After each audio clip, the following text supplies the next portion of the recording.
Good evening friends, कैसे हैं आप सभी के सभी। आई होप सभी हेल्दी हैं, कंसिस्टेंटली प्रिपेयर कर रहे हैं।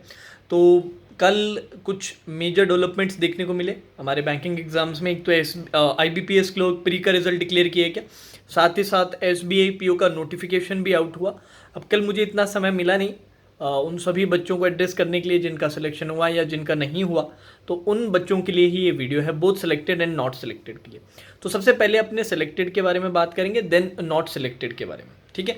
अब जितने बच्चों का भी सिलेक्शन हुआ है वो दो कैटेगरी में होंगे, या तो उनका सिर्फ अभी IBPS क्लर्क मेंस का ही एग्ज़ाम है इमीडिएट में, या फिर उनके बाकी मल्टीपल एग्जाम्स भी है। जैसे मे भी हो सकता है RRB PO मेंस के लिए भी अपेयर हो रहे हो सकता है RRB क्लर्क मेंस के लिए भी अपेयर हो रहे हो। ऐसी सिचुएशन है तो जो क्लोजेस्ट है उसको थोड़ा सा ध्यान रखते हुए आप आगे बढ़िए। अभी जो समय बचा है बहुत ज़्यादा नहीं है, तो आपको main focus general awareness current affairs के रिवीजन पे करना है। लास्ट 3 मंथ्स के करंट अफेयर्स बहुत ज़्यादा अच्छे से बन जाने चाहिए, ठीक है जी। साथ ही साथ मॉक्स के लिए मैं सजेस्ट करूंगा हर 2 से 3 दिन में आप एक मॉक दीजिए। जिस दिन मॉक दे उसके अगले दिन आप बढ़िया उसका एनालिसिस निकालिए। ये मेरा सजेशन रहिएगा ज़्यादातर बच्चों के लिए। अब IBPS क्लर्क मेंस को जो टारगेट कर रहा है स्पेसिफिकली, बाकी दोनों एग्जाम्स नहीं निकले थे जिनके, उनके पास थोड़ा समय रहेगा, तो उनको भी मैं बेसिकली वैसे यही सजेस्ट करूंगा कि आप मॉक्स दे सकते हैं। मॉक्स के साथ प्रैक्टिस के लिए आपको अगर कंटेंट चाहिए तो यूट्यूब पे आपको ऑलरेडी प्लेलिस्ट मिल जाएगी। बाकी अगर आपने पेड से परचेज कर रखा है, हमारा जो प्लेटफॉर्म है उस पर अगर आपने M3 वॉल्यूम 1 का कंप्लीट कर रखा है, आपके RRB के लिए अगर आप टारगेट कर रहे थे तो RRB वाला स्ट्रक्चर कंप्लीट कर रखा है। अभी M3 वॉल्यूम 2 मैंने स्टार्ट किया है 20 सितंबर से, और वो सिर्फ IBPS क्लर्क मेंस के लिए नहीं है, आगे जितने भी आपके बड़े मेंस के एग्जाम आएंगे उनके लिए बहुत हेल्पफुल रहेगी, क्योंकि ये सीरीज़ आपकी 20 सितंबर से लेकर 5 नवंबर तक चलेगी।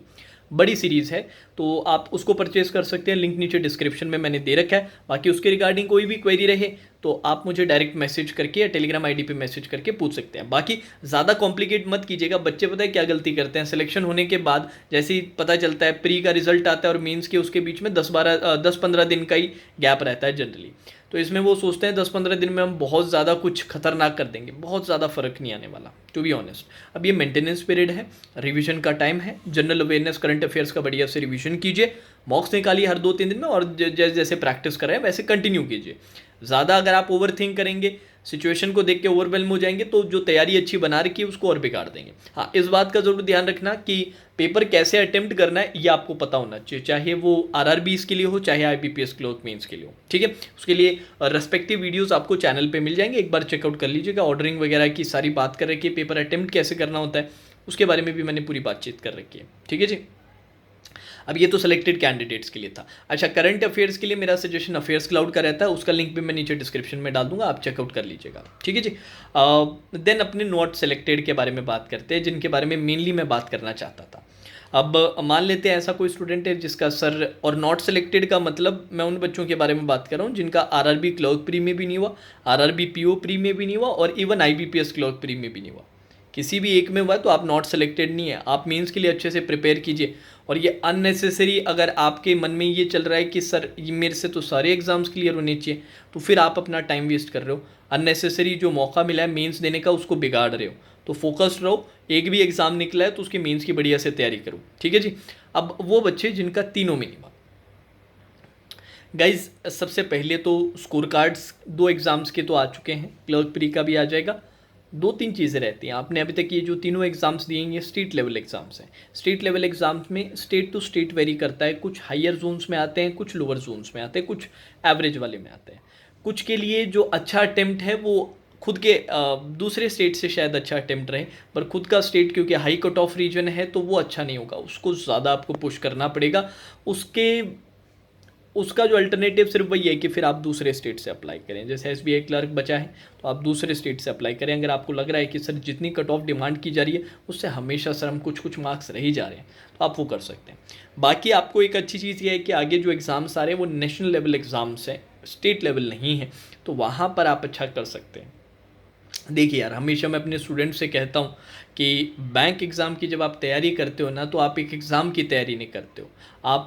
आपको मल्टीपल मौके दिए जाते हैं, मल्टीपल आपके अटेम्प्ट्स होते हैं, और किसी एक अटेम्प्ट में आपको एंड तक अच्छा करना रहता है। उसी प्रकार जैसे कि आप RRB का फॉर्म भरते हैं, क्लर्क PO का, IBPS PO क्लर्क का, SBI PO क्लर्क का, और 1-2 छोटे मोटे एग्ज़ाम्स और देते हैं। ऐसे करके आपके पास 7-8 अटेम्प्ट होते हैं कोई ना कोई रिक्रूटमेंट क्लियर करने का।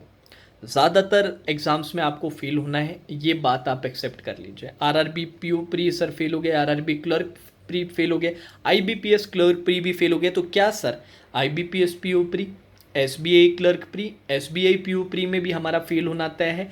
बिल्कुल भी नहीं है। मल्टीपल एग्जाम्पल्स है, लास्ट ईयर के, लास्ट टू लास्ट ईयर 2020 से मैं पढ़ा रहा हूँ ऑनलाइन, तब से मल्टीपल एग्जाम्पल्स मैंने देखे हैं ऐसे बच्चे जो स्टार्टिंग के 2-3 एग्जाम्स में अच्छा नहीं कर पाते, but at the end of क्योंकि धीरे धीरे करके वो क्या करते हैं, अपनी प्रिपरेशन को और स्ट्रॉन्ग बनाते हैं, ठीक है, और कॉन्फिडेंट होते हैं, जो अपने जो होल्स हैं उनको फिल करते हैं, जो जो शॉर्ट कमिंग्स है उनको कंप्लीट करते हैं, उनको आइडेंटिफाई करके उन पे काम करते हैं, तो आखिरी में एंड में जाके 1 या 2 एग्जाम्स में वो बहुत अच्छा कर पाते हैं, और वो आप भी कर सकते हैं। बट वो तभी पॉसिबल है, सबसे पहले खुद पे विश्वास रखना है। फेलियर जो है ना, उससे डील करना बहुत ज़रूरी है यार। अगर आप फेलियर को लेके कई हफ्ते, कई दिन, कई महीने या फिर परमानेंटली अपने कॉन्फिडेंस को डेंट कर लेंगे तो नहीं बन पाएगा। आपको ये बात समझनी है कि मुझे सारे अटेम्प्ट्स में अच्छा नहीं करना है, किसी एक ही एग्जाम में अगर मैं एंड तक अच्छा कर देता हूं तो मेरी नौकरी पक्की है, मेरा जो गोल है वो अचीव हो जाएगा, ठीक है। तो अभी भी आप लोग IBPS PO pre, SBI clerk pre, SBI PO pre, then FCI, उसके बाद जनवरी फरवरी में आरबीआई असिस्टेंट आएगा, उसका भी मौका, मतलब 4 से 5 मौके अब भी आपके पास हैं, बस खुद पे विश्वास रखने की। देखो मेंटली तो स्ट्रांग होना बहुत बहुत ज़रूरी है यार। जो मेंटली बच्चा स्ट्रांग नहीं है वो फाइट नहीं कर पाता, फिर वो ऐसा है कि हाँ भाई या तो बहुत एक्स्ट्रा ऑर्डनरी हो या फिर थोड़ा लकी हो जाए कि भाई किसी ने कोई ना कोई इनिशियली किसी रिक्रूटमेंट में निकल जाए, बाकी आपको मेंटली स्ट्रांग होना ही पड़ेगा। स्पेशली उन्हीं बच्चों से बात कर रहा हूँ जो कुछ कुछ मार्क्स से रह जा रहे हैं, ठीक है। तो थोड़ा खुद पे विश्वास रखो, चेक करो कि यार कहाँ कहाँ पर थोड़ी थोड़ी कमी आ रही है, उन कमियों को पूरा करने की कोशिश करो, समय है आपके पास। आईबीपीएस पीओ प्री में अभी भी आपके 20-25 दिन है, हाँ जी, और एसबीआई क्लर्क प्री में समय है, एसबीआई पीओ प्री में समय है, एफसीआई के एग्ज़ाम में समय है ना। इन सभी एग्ज़ाम्स में अभी आपके पास टाइम है कि आप अच्छा कर सकते हो, तो अच्छा करने की कोशिश करो। और जो बच्चे थोड़े थोड़े मार्क्स से प्री में रह रहे हैं, उनसे मेरा रिक्वेस्ट है, अब ये मत सोच लेना कि सिर्फ अब अपने को प्री करना है, नहीं, प्री के साथ मेंस लेके चलना है। आप लोग बस कुछ कुछ, एक क्वेश्चन, 2 क्वेश्चन इधर उधर, ऊपर नीचे, ये स्टेट ना हो कि वो स्टेट, समझ रहे हैं आप मेरी बात? आप ऑलरेडी उस लेवल पे है जो एक सेलेक्टेड, प्री सेलेक्टेड कैंडिडेट को होना चाहिए, बस थोड़ा सा अपने को एडजस्टमेंट करने की ज़रूरत है, ठीक है। तो मेंस की प्रिपरेशन नहीं छूटनी चाहिए, क्योंकि प्री आपका ज़रूर क्लियर होगा, ये मुझे पूरा विश्वास है, अगर आप इसी तरह से ग्रो करते रहते हैं।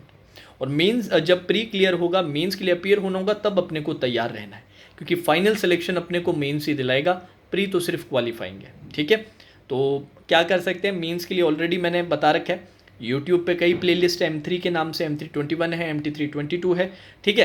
अब पेड प्लेटफॉर्म पे आप हमारा एनुअल सब्सक्रिप्शन खरीद सकते हो, इस महीने के लिए 1,500 है, नेक्स्ट मंथ से मैं प्राइस इंक्रीज कर दूंगा, क्योंकि क्वांट्स के अब कोर्सेज उसके अंदर ऐड होने लगे हैं, पहले सिर्फ रीजनिंग था, अब क्वांट्स के ऐड होने लग गए, तो नेचुरली प्राइस मेरे को इंक्रीज़ करना पड़ेगा नेक्स्ट मंथ से। अभी 1,500 ही है, आप परचेज कर सकते हैं, उसके अंदर कई कोर्सेज ऑलरेडी आ चुके हैं, Vidya batch mains level concept reasoning का, उसके साथ M3 volume 1 short practice course, इन दोनों का एक कॉम्बो भी है 400 रुपये का, वो भी आप चाहें तो खरीद सकते हैं। देन RRB के मॉक सीरीज सेशन वाले, जिसमें 10-10 पेपर क्वांट रीजनिंग के कराएंगे, अभी M3 वॉल्यूम 2 चल रहा है, और आने वाले टाइम पे जैसे जैसे उतरेंगे मैं नए नए कोर्सेज लाता रहूँगा, ठीक है। तो लिंक मैंने नीचे डिस्क्रिप्शन में दिया है, आप विजिट कर सकते हैं। कोई भी डाउट रहे आपको कोर्स के रिगार्डिंग कि कोर्स में सर क्या है क्या नहीं है, आप नीचे मैंने अपना व्हाट्सएप नंबर दिया, अपनी टेलीग्राम आईडी दी है, जाके विजिट ज़रूर कीजिएगा। और हिम्मत रखिए यार, आप लोगों के मैसेजेस देखता हूँ ना तो बड़ा डिसअपॉइंट हो जाता हूँ, मैं भी सैड भी हो जाता हूँ साथ ही साथ कि हाँ यार इतनी मुश्किल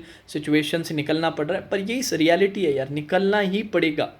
संघर्ष का समय है, संघर्ष का समय मज़ेदार नहीं हो सकता, उसमें तकलीफ़ तो होगी, तभी तो वो संघर्ष है। बस उससे निकल जाएं, एक बार अपने खुद को उठाना सीख जाए ना, तो सक्सेस आपका पक्का है। कब आएगा ये पक्का नहीं है, पर आएगा ये बात पक्की है, ठीक है जी। Now that's all for today session, take care.